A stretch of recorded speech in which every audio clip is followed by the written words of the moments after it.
Hi guys, welcome back to another video. Today I'm going to be doing everything that I read this week. I've been really trying to get back into reading, so I kind of forced myself into a challenge of reading every single day this week, and this is how many books I came up with. I'm honestly surprised I read this much, and they're kind of all over the place, but I thought I would give you my honest opinions and recommendations on each of these books. So without further ado, let's get into this video. So I'm basically going to be going in chronological order of the books that I read. So the first book I read was Reminders of Him by Colleen Hoover. I know she has very mixed reviews. A lot of people love her and a lot of people hate her. I have only read one book by her, which is It Ends With Me series. That one was really good, and I know they're making it into a movie or a TV series. I'm not sure, so I'm excited to see that. After serving 5 years in prison for a tragic mistake, Kenna Rowan returns to the town where all went wrong, hoping to reunite with her 4-year-old daughter, but the bridges Kenna burned are proving impossible to rebuild.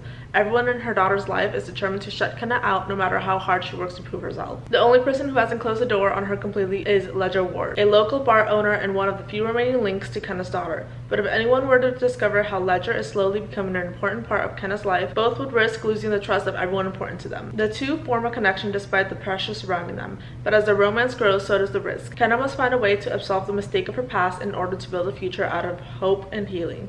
This book made me bawl my eyes out. I was reading right next to my boyfriend. He was literally like, "Are you okay?" Like genuinely concerned for me.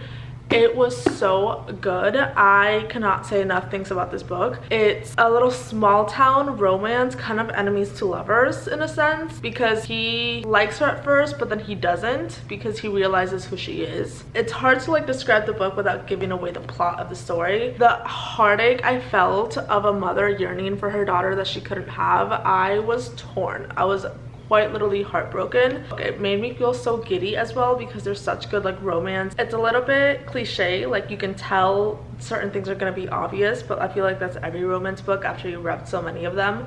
But this one was amazing.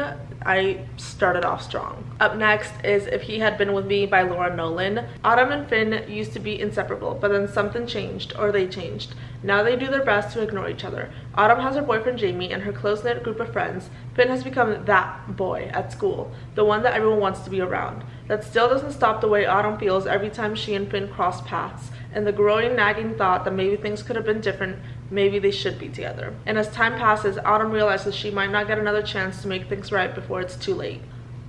I cannot say enough good things about this book. So this book is kind of like the boy next door, long lost friends turned into lovers. It's like a kind of in a diary format, which I really like. They're very short chapters and they're kind of just in Autumn's head and her point of view. And it's like the story from like when they were, I think like 5 or 6 years old, where they first met each other and moved next door to each other, all the way up until they're 19. The one thing I will say about this book is that the ending was a little bit abrupt. Like I feel like it could have ended better, but other than that, the romance in this book and the angst for each other, like it's so obvious to everyone but them.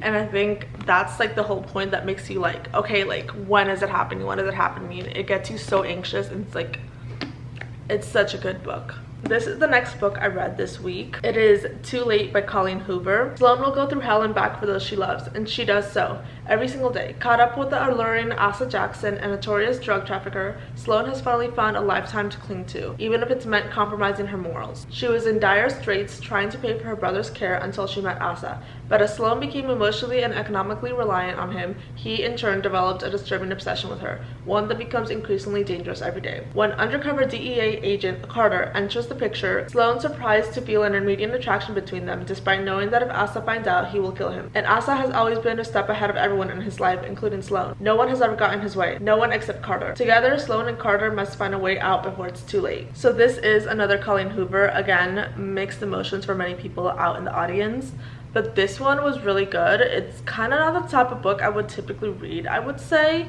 but I still found it really enjoyable in the sense that it's Prince Charming in a sense. Like he saves her from a situation which was really bad, a situation she doesn't want to be and kind of forced herself to be because of other issues in her life. The book is told in all 3 points of views, so we get Sloane's point of view, Carter's point of view, and Asa's point of view. So it's interesting to see what all 3 characters are thinking, and I like that I get more than one point of view. I always like books with more than one. It's obvious from the beginning that Sloane and Carter are going to end up together, but I will say I feel very frustrated because honestly this could have been made into 2 books.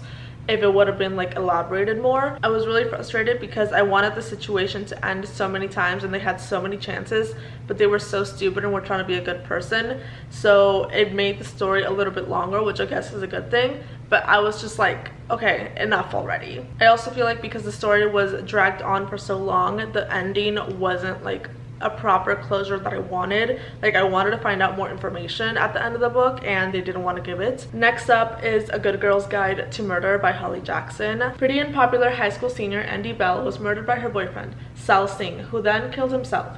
It was all anyone could talk about, and 5 years later, Pip sees how the tragedy still haunts her own. Now a senior herself, Pip decides to re-examine the closed case for her final project, at first just to cast a doubt on the original investigation. But as soon as she discovers a trail of dark secrets that might actually prove Sal innocent, and the line between past and present begins to blur, someone in Fairview doesn't want Pip digging around for answers, and now her own life might be in danger. Completely different from the other books that I read. This is definitely a murder mystery book, which all the other books are like romance, but I really did enjoy this one. The reason I picked it up was because they are making a series of it on Netflix coming August 1st. And usually every single time I watch a series or a movie that's originally from a book, because I already saw the movie, I can't bring myself to read the book because the book is just so much slower paced than the movie or the show, and I already know what's gonna happen. So I wanted to get ahead and actually read the book first.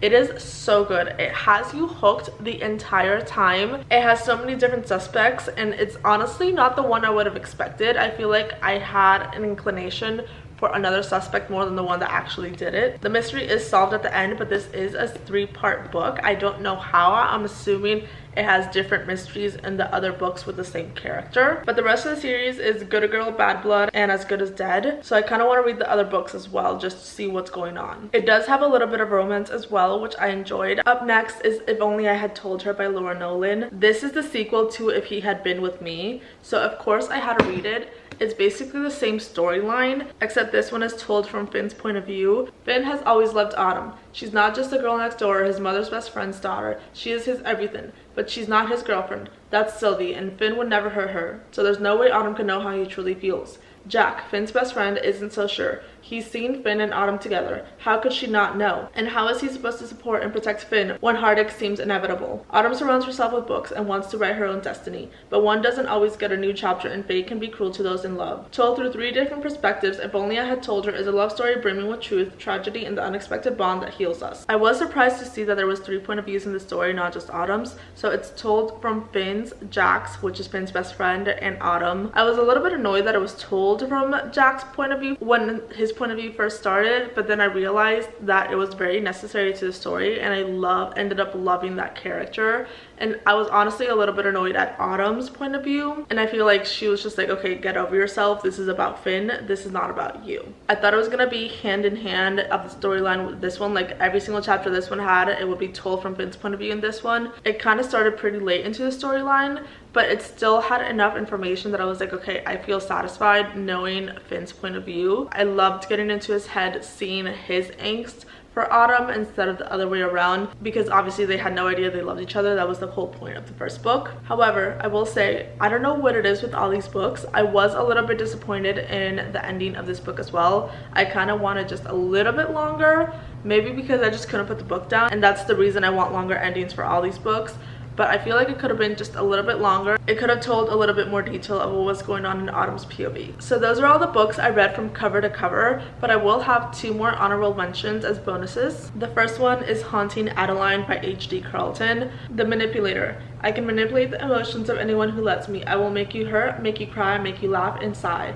But my words don't affect him, especially not when I plead for him to leave. He's always there watching and waiting, and I can never look away, not when I want him to come closer. The Shadow. I didn't mean to fall in love, but now that I have, I can't stay away. I'm mesmerized by her smile, her eyes, and the way she moves. The way she undresses, I'll keep watching and waiting until I can make her mine. And once she is, I'll never let her go, not even when she begs me to. So this book is about a stalker that falls in love with the girl that he's stalking, obviously, and then she slowly starts to fall in love with him back. And she lives in her grandma's old house and finds a journal and diary of things that were going on in her grandma's life around the same age that she was, and it turns out to be very similar. And I just could not finish this book. I'm like halfway through, and I don't know what it is. It hasn't hooked me yet. I feel like it's like, I don't know. I really don't know why this book didn't hook me, but I just could not finish it. I started this book before all the other books. This is the book that I try to get into reading because I heard so many good things, but I put this one down and I read all the rest. So maybe I will finish this, but I don't know how I feel. And last but not least, Things We Never Got Over by Lucy Score. Naomi Witt is on the run, not just from her fiance in a church full of wishers, but from her entire life.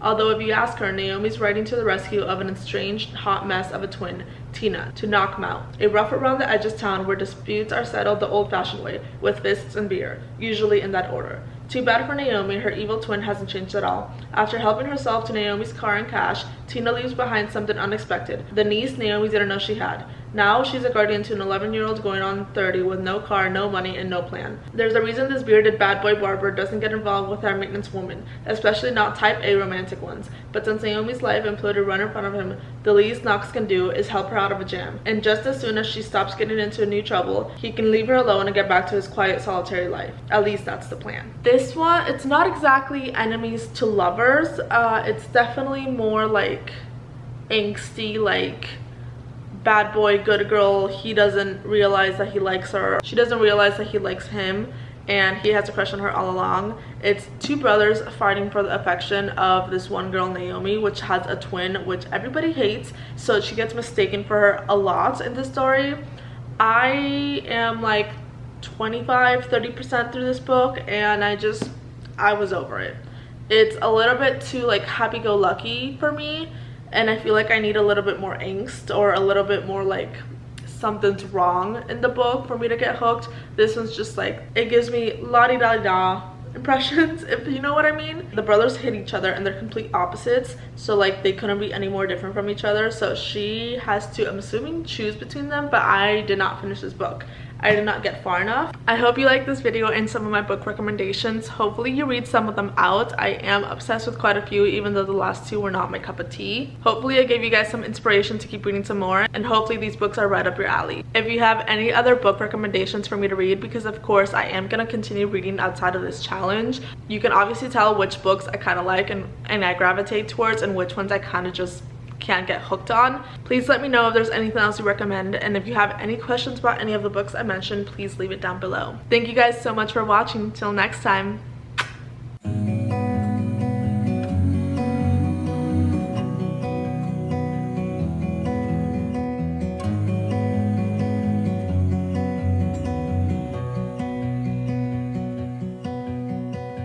I look into your eyes, I see we're out of time.